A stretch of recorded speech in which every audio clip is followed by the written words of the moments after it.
So what if there was something that was both A, unnecessary, and B, harmful on a multitude of levels that you were forced to impose upon your child, otherwise you would be imprisoned? Well, that's exactly what a bill being proposed by an Italian parliament member is threatening to do. So the bill proposes to imprison parents that don't impose animal bodily flesh and secretions upon their kids. Well, since animal flesh and secretions aren't necessary in the human diet, that is pretty weird.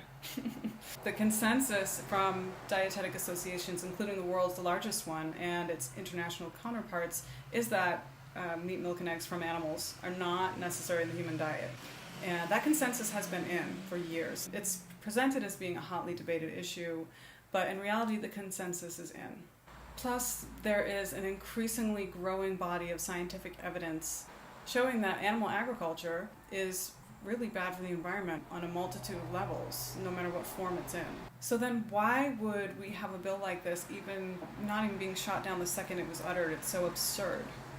Animal agriculture inflates agriculture far bigger than it needs to be, because putting tens of billions of animals in the mix that all need to be fed and watered and slaughtered and transported and packaged and refrigerated and processed and everything else, that keeps agriculture big and it keeps it more profitable.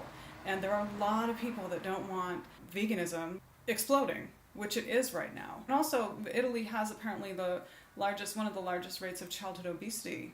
But the headline is that a handful of the kids that had malnutrition were vegan. Simply excluding animal products from your diet doesn't cause malnutrition. Over 10,000 edible plant species that could have remedied the situation. And ironically, some of the kids, from what I've looked into, had a totally separate, dangerous condition. And even the pediatrics director didn't say that the problem was veganism. But the reporters did, and the Italian parliament member did. Vegan diets are described by these journalists as being imposed on children by parents who force or restrict them. But when we give something that came out of an animal's body, whether living or dead, to a child that they don't need, and that is hurting the planet that we're leaving behind to them on a multitude of levels. And worse yet, we lie about it typically when they ask, what is this stuff anyway? How do we get this? Do we really think that that's not imposing anything upon them? A campaign directed against a person or group holding unorthodox or unpopular views, aiming to provoke moral panic or mass hysteria, is the definition of a witch hunt.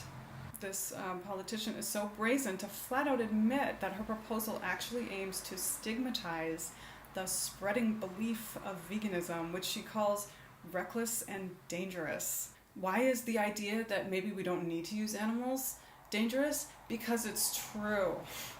Livestock systems currently cover 45% of our dying planet. And the last thing we need is anything to hinder the vegan movement, because veganism is actually an urgent social justice solution for people, planet, and animals. So there's so much more I could say about this, and I wrote a full article about it, which I hope you check out. But ultimately, I hope that this nonsense only serves to strengthen the vegan movement, which is exploding.